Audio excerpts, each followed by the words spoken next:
Jay's World. Welcome to Jay's World. Welcome to Jay's World. Ito na, susunod na Matty and Bianchi.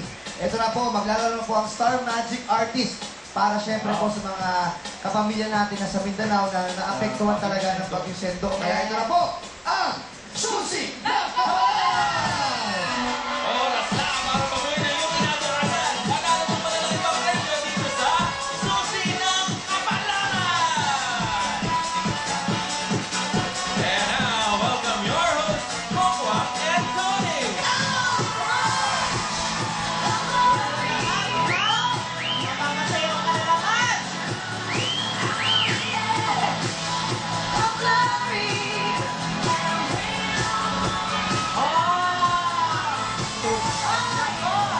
Napaka-importante po ng edisyon ng Susi ng Kapalaran sa araw na ito dahil lahat po sa mapapanalunan ng ating mga Star Magic Artists ay mapupunta po sa Sagip Kapamilya Operation Sendong. At alam niyo po ba, si Mr. William Lim ng WL Foods ay magbibigay po siya ng 50,000 worth po na WL products sa ating mga kapamilya doon sa Mindanao. Okay? Maraming salamat. Tawagin na natin ang ating unang batch. Pasok! Mga Star Magic kapamilya, let's go na! Yes! Ayan na guys! Johan, si Manuel. Ang cute! At syempre, meron pa tayo si Kuya Rooster. Yes. Star Magic na pala si Kuya Ruth. Si Carlos nag-birthday yan. Happy Happy birthday, birthday, Carlos! Kamusta yung birthday mo? Kumusta birthday? Namiss ko kayo, di kayo napunta eh. Kaya nagtatrabaho kami. May katrabahuhan. Yes. Sir, hinahanap ka namin nila bro. Yes.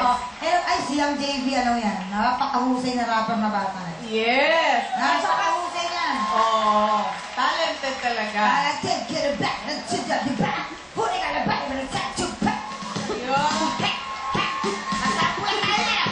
Go, hey, check. 5, 6, 7, go. If I say J, you say B, J. Hey! Yun lang. Hey, say, B, hey, check, go, check. Manay, tatay, gusto ko tinapay, gusto ko kape.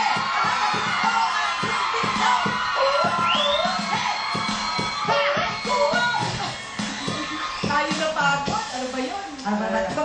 Okay. Okay, ngayon pa lang ang pamilya po ng HYY ay nagpapasalamat sa ating mga kapamilyang Star Magic Artists. Thank you sa effort ninyo guys, sa oras ninyo. Maraming salamat. So, ito na tayo ha. Okay. Simpleng-simple lamang ito, ating mga Star Magic kapamilya. Kamay sa dibdib, pabilisan lamang po tayo ng pagsagot. Okay? Okay. Pahula po kami. Yeah, Kuya Ruther.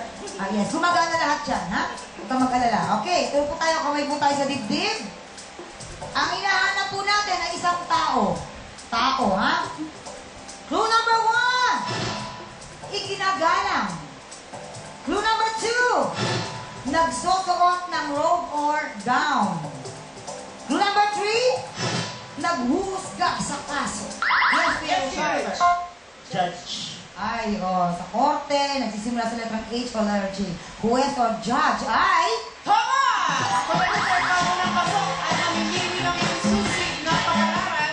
Karen, ano ba napili ko yung Ruther? Sushi number 2. Number 2. Alright, apat pa ang papasok sa ating round 2 sa first batch, okay? Alright, ito na tayo. Eto na po. Atras lamang tayo content TV. Girl, thank you. Yan. Okay. Ang ating pong susunod pahulaan ay pagkain. Pagkain. Clue number 1, ito ay karaniwan sa almusal. Clue number 2, puti na may pula. Itlog. Yes, Carlos. Itlog na maalat? Wow, may maalat pa si Carlos. Si Carlos talaga, may maalat pa. Okay. Tatanungin muna natin sa mga kinauukulan kung pwede ba ang itlog na maalat. Itlog na maalat ang sinabi niya. Oh. Ha? Itlog na maalat, pero ano? Oo. Pero alam mo, hindi, kasi ito na lang ha. Pag kumain ka ng tuyo sa almusal, ang kapareho din nun ay itlog na maalat. Oo, tapos nag-iyan ka sa batong kinabukasan. Maalat ang tuyo, maalat ang itlog. Hindi, kasi ang hinahanap talaga natin ay itlog itlog lamang. Pero ang sinagot sa atin, kasi ang itlog na maalat, may puti at may pula nga naman yun eh. Oh. Ayun. So, ano ba ang desisyon natin? Tatanggapin ba natin yung sagot ni Carlos? Dahil mabait ang ating studio audience, ang itlog na maalat ni Carlos ay tama! Ba't natawa ka dun, Mama? Karen?